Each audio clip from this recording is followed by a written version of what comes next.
तो बच्चों Wheatstone bridge के बारे में आपको बताया जा रहा है।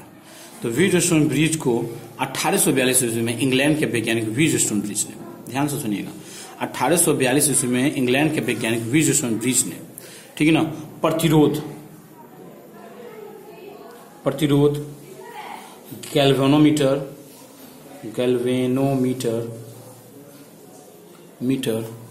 ठीक है, और आपको सील, ये तीन चीज को ले लिया, ठीक है, ध्यान दीजिएगा। व्हीटस्टोन ब्रिज ने 1842 ईस्वी में वैज्ञानिक ने 1842 में इंग्लैंड के वैज्ञानिक ने प्रतिरोध, गैल्वेनोमीटर और सील, इन तीन चीजों को जोड़कर एक ऐसी व्यवस्था बनाया, इन तीन चीजों को जोड़कर एक ऐसी व्यवस्था का निर्माण किया, ठीक है ना, जिसे हम व्हीटस्टोन ब्रिज कहते हैं। फिर से एक बार और ध्यान से सुनिए, व्हीटस्टोन ब्रिज क्या है, यानी गैल्वेनोमीटर, प्रतिरोध और सील, तीन चीजों को जोड़कर एक ऐसी व्यवस्था बनाया जिसे हम व्हीटस्टोन ब्रिज कहते हैं, ठीक है। अब जिसके द्वारा चालक का प्रतिरोध आसानी से ज्ञात किया सकता है। इसके द्वारा क्या किया जाता है, चालक का प्रतिरोध आसानी पूर्वक ज्ञात कर सकता है, प्रतिरोध आसानी से इसे क्या कर सकते हैं, ज्ञात कर सकते हैं। फिर से एक बार और सुनिएगा, इंग्लैंड के वैज्ञानिक व्हीटस्टोन ने 1842 ईस्वी में प्रतिरोध को, गैल्वेनोमीटर और सील को जोड़कर एक ऐसी व्यवस्था बनाई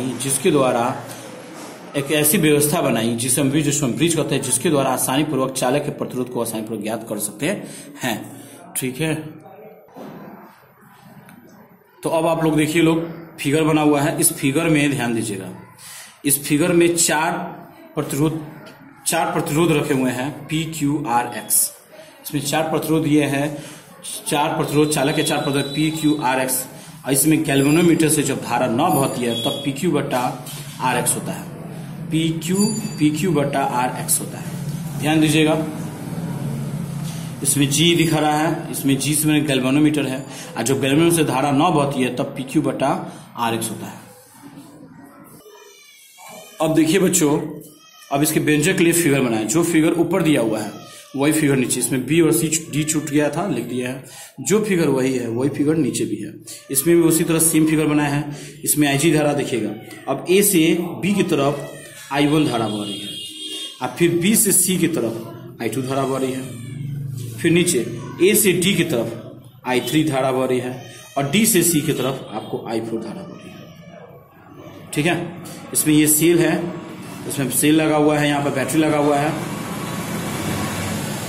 और यहाँ पर आपका प्लग की लगा हुआ है, अब यहाँ देखिए, इस चित्र में ध्यान से, ये चित्र अगर समझ में आ गया तो आप लोगों का मैथ बनाना कोई गुना से, अगर चित्र समझ में आया तो मैथ आपसे नहीं बनेगा। तो ध्यान पूर्वक पहले देखिएगा, इस चित्र में क्या है, चित्र में चार प्रतिरोध लिए गए हैं, P, Q, R और X लिए गए हैं, ठीक है। इसमें BO जो दिया है, ध्यान दीजिएगा, इसमें BD जो है, ये BD, इसमें गैल्वेनोमीटर जोड़ा गया है जिसका प्रतिरोध क्या है, G है, और इसमें AB में I1 धारा, BC में I2 धारा, AD में I3 और DC में क्या है, I4 धारा बह रही है, ठीक है, यहाँ देखिए। और BD में कौन, IG धारा बह रही है, BD में क्या धारा बह रही है, IG धारा बह रही है। अब यहाँ देखिएगा ध्यान से, अब बंद जाल ले रहे हैं, बंद परिपथ, ध्यान दीजिएगा, बंद परिपथ कौन कौन, A, B, D, A, ये बंद परिपथ ABDA, ABDA। अब इतना चीज को हम ले रहे हैं, ये फिगर को हमने यहां ले रहे हैं, ध्यान दीजिएगा, इस फिगर को हमने बना दिया,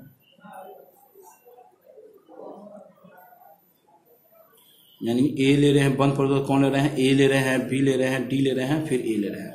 यहाँ A हो गया, ये B हो गया, ये D हो गया, यहाँ G धारा है, यहाँ पर IG धारा है, और यहाँ पर I1 धारा है, यहाँ पर आपका P है, ये आपका R है, ये आपका I3 है।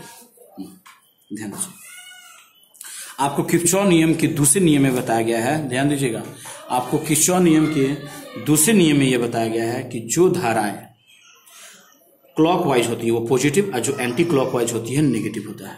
तो क्लॉकवाइज ऊपर से तो I1 क्या लिख देंगे, P पॉजिटिव होगा, फिर ऊपर से आ रही है तो G IG हो गया, IG G, और नीचे से एंटी क्लॉकवाइज है तो माइनस हो जाएगा, I3 पॉजिटिव क्लॉकवाइज होता है तो पॉजिटिव, एंटी क्लॉकवाइज होता है तो क्या होता है नेगेटिव। ये कितना हुआ I3R नेगेटिव। आप विद्युत वाहक बल से तब उसमें देखिए 0 है, यानी गैल्वेनोमीटर से G से कोई धारा यहाँ पर नहीं बह रही है, यानी G से जब गैल्वेनोमीटर से कोई धारा ना बहे तो उसका मान क्या होता है 0 होता है।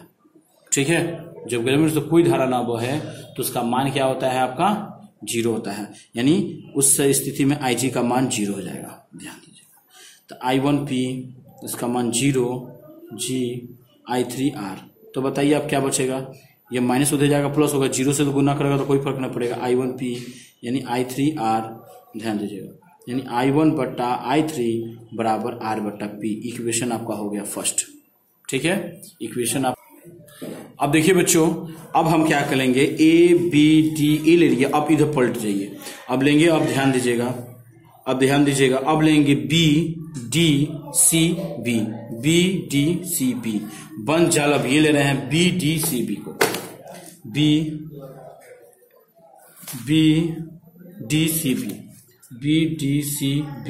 अब बंद जाल, अब बंद जाल इसको लिया गया है।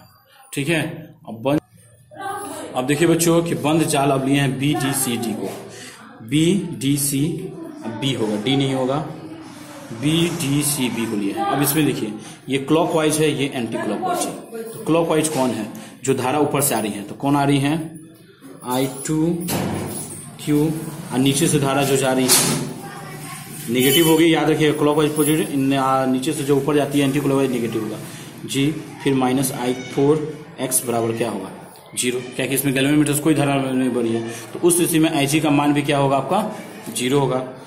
तो I2Q इसका 0 G हो गया, I4X होगा इक्वल टू 0 होगा। I2Q ये माइनस उधर गया तो I4X हो जाएगा, यानी इसका मान हो जाएगा I2 बटा I4 अब बराबर X बटा Q हो जाएगा।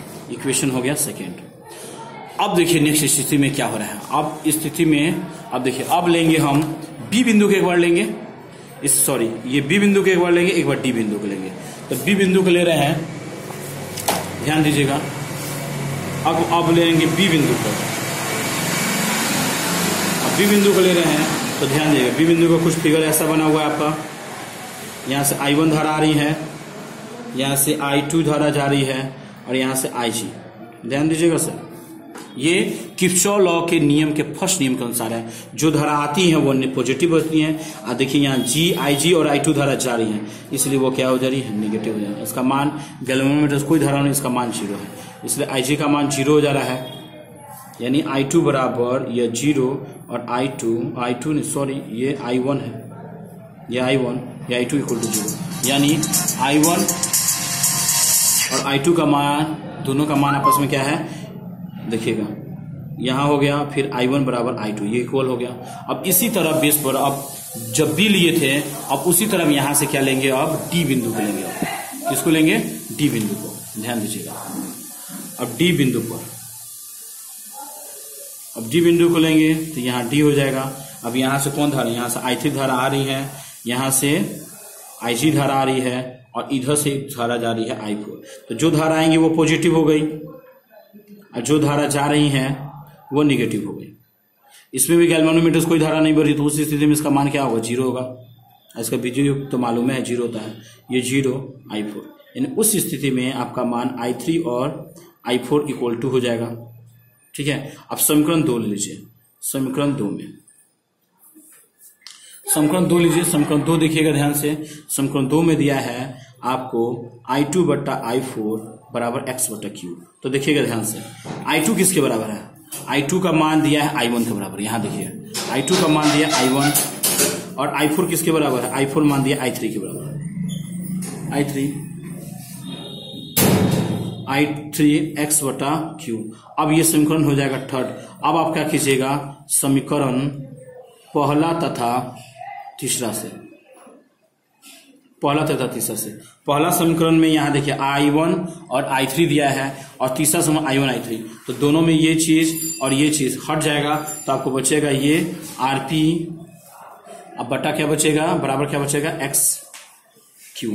ठीक है, और आपको प्रूफ क्या करना था, आपको प्रूफ करना है ये, आपको प्रूफ करना है PQ बटा RX। तो सिंपली P ऊपर दिया है, Q नीचे दिया, तो इसमें वही करेंगे। P ऊपर दिया है तो तीसरा तीसरी इसको गुना कर देंगे ऐसे, ये P ऊपर चला जाएगा, R बटा X आ गया, P ऊपर चला गया। यहाँ देखिए ध्यान से, सिंपली तीसरा तीसरी ये P ऊपर चल जाएगा, Q आ गया, और ये देखिए ये R अपने जगह पर, X नीचे आ गया। ये आपका प्रूफ हो गया विजुअल ब्रिज। अब इसमें कोई डाउट हो तो आप पूछिएगा।